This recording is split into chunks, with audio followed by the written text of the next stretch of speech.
Well, I'm Joe Grabowski, and I was a. Sorry, That's okay. this is gonna have a blooper reel, right?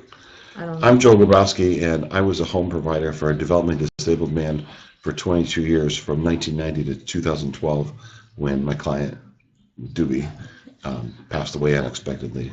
I had known him since I first met him in 1988. So it was when he died, I had known him for 25 years, which was almost the entirety of my adult life, and we had had a very special bond. He wasn't just my job; he was part of my family. But one day after church, just shy of his 60th birthday, we got home from church. He went up. He'd been feeling fine.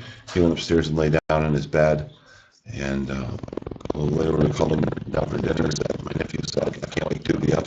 So we flew up the stairs, and we found that he'd passed in his bed. He was laying there. He looked peaceful, but his eyes were open. We did CPR, first aid, called 911, and they did the whole works, but they couldn't resuscitate him. Found when you first found him in his bedroom, what was the first thing that went through your mind? I was trying to I don't remember very well. I was trying to process what was happening, other than the fact that we spent that whole year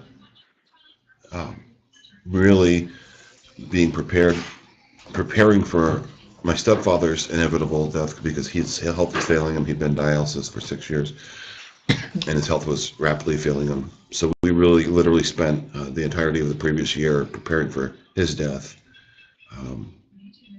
And ironically, that morning at church, I had been speaking, and I was doing a message on the Sermon on the Mount, talking about not worrying about tomorrow. The passage, and one of the things is about don't worry about tomorrow, because today's got enough troubles of its own. And I talked about how we can live in neurotic fear, brevity of life, and you can't count on anything. You can't ever assume anything. So I think when Josh called me, I think that was a big part of my mind, because it was just fresh from talking about it that morning. Right. That I had just talked about a client, being on home provider, a client just abruptly and suddenly passing away. But still, you don't want to believe that. Yeah. And all your training from first aid CPR does come crashing back. Yeah. Josh and I got him on the floor and did everything we needed to do, but What kind of emotions were you experiencing at that time? at that time, Yeah.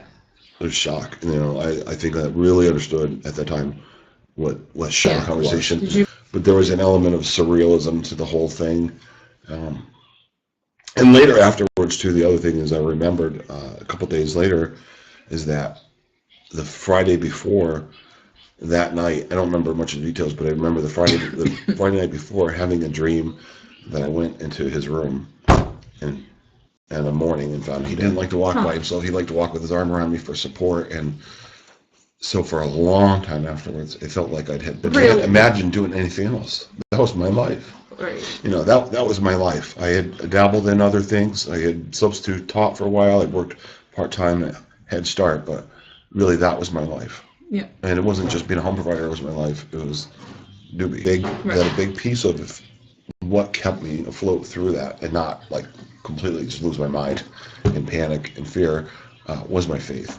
And because I had just talked about that on Sunday, and just talked about not letting fear conquer you, but taking that fear of what would I do if something ever happened, and what would I fall back on, I took that fear and turned it into one of my bachelor's degree.